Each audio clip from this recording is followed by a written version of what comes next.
Myasthenia gravis. Those words hit me like a truck in that hospital bed. I don't know what they meant,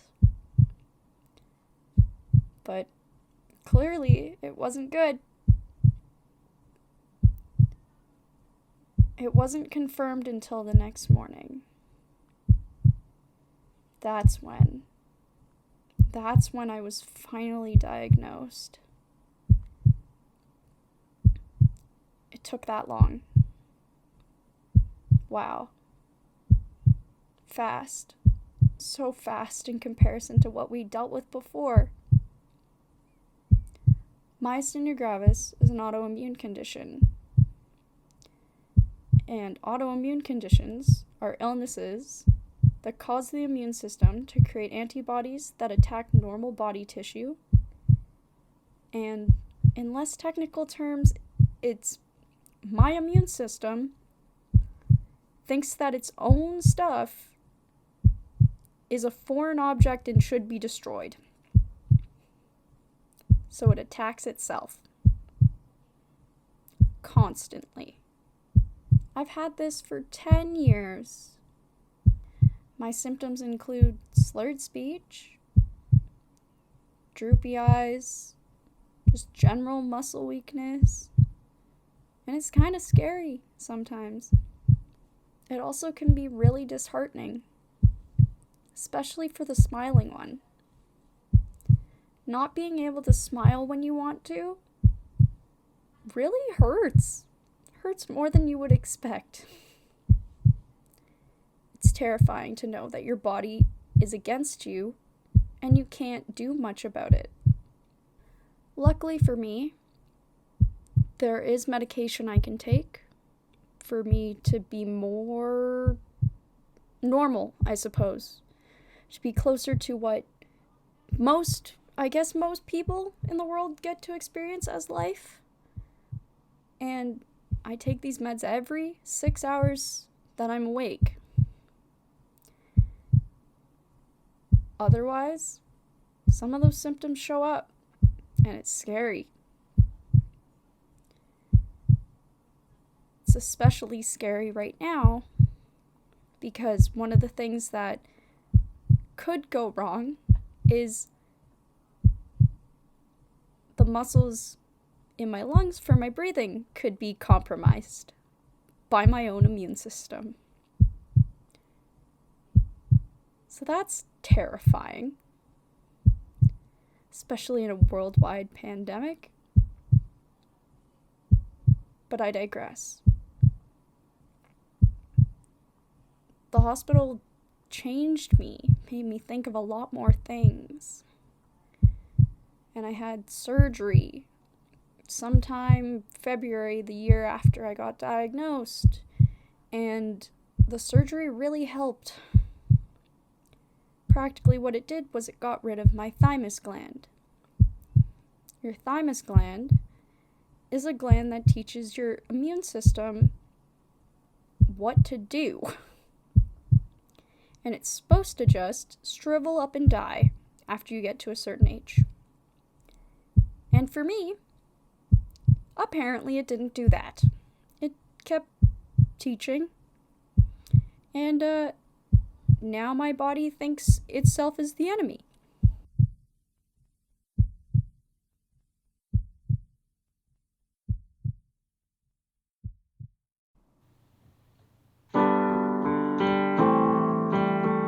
Pretend you're happy when you're blue.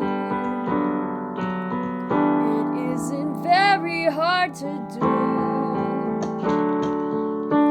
And you'll find happiness without an end whenever you pretend. Remember, anyone can dream,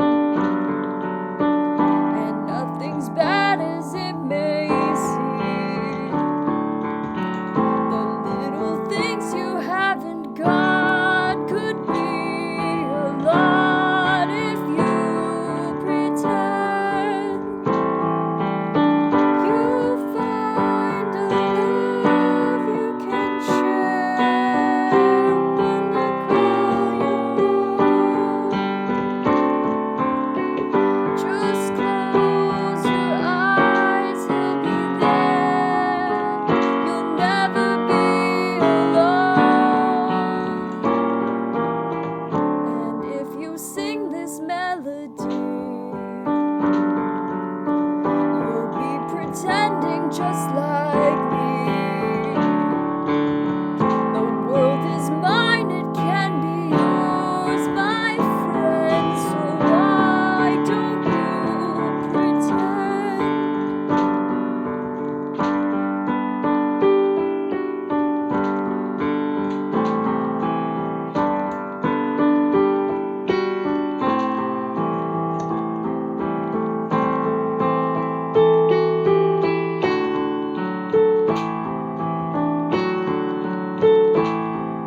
while, I did return to normal life.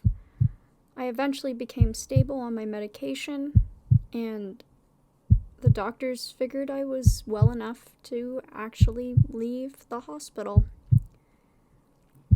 I started on half days at school, and then eventually I made it up to being there full time again. There were a few complications, however. The first one was that the school didn't want me to carry my medication around with me. They wanted to lock it up in the office.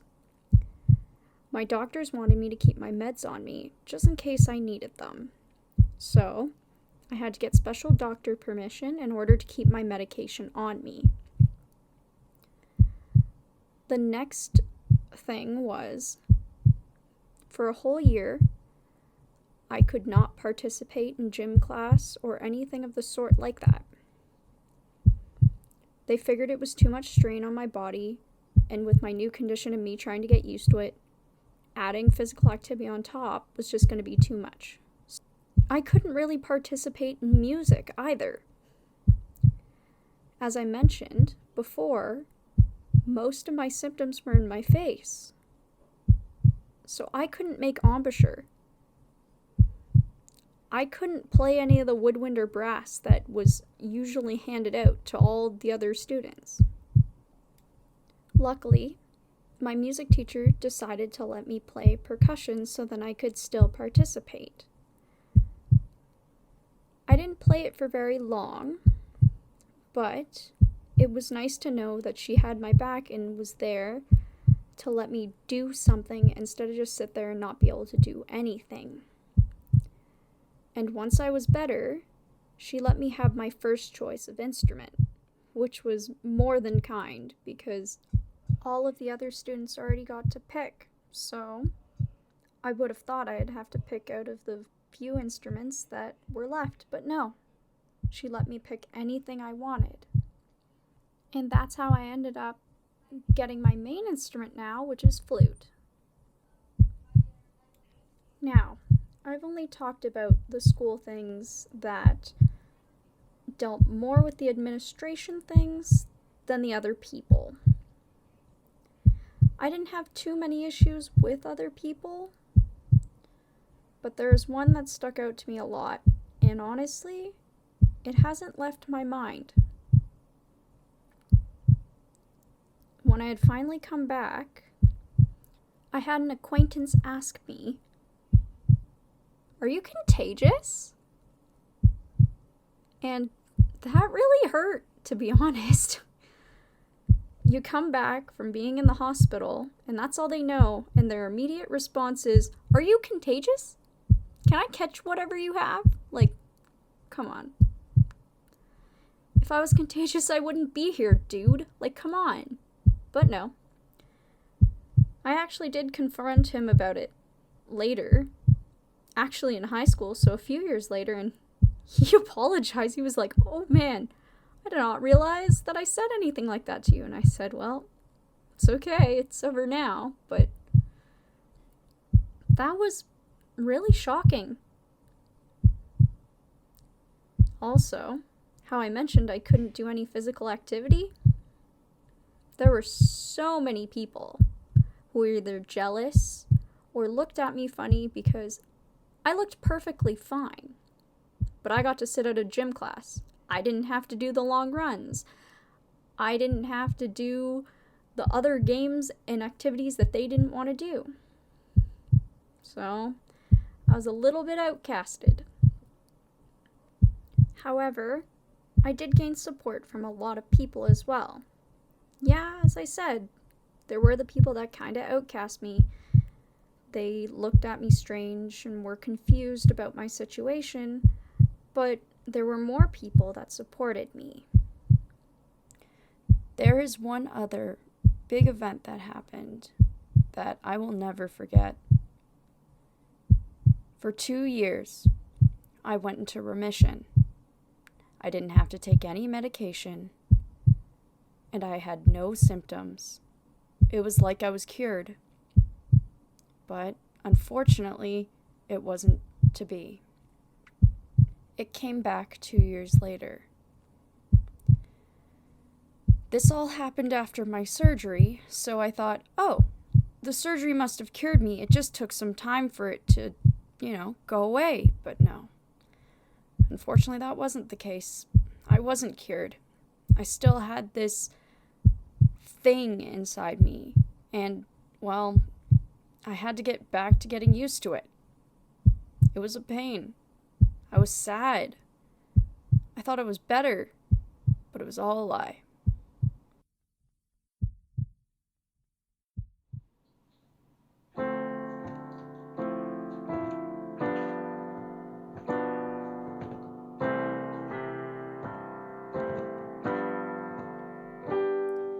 Smile, though your heart is aching. Smile, even though it's breaking. When there are clouds in the sky, you'll get by. If you smile through your fear and sorrow, smile.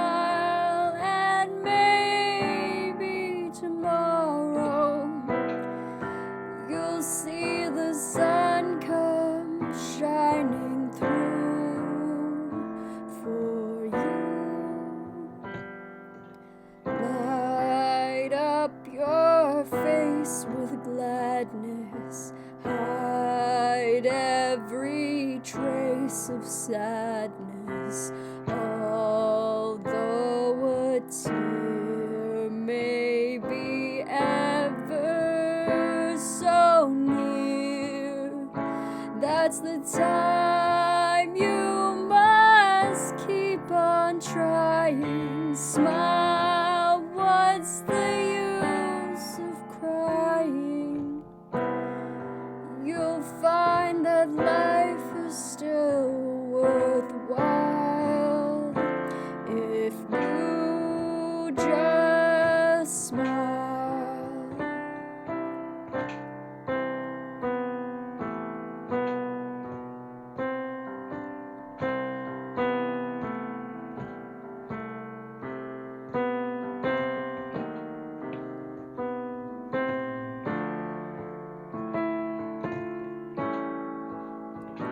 That's the time you must keep on trying. Smile.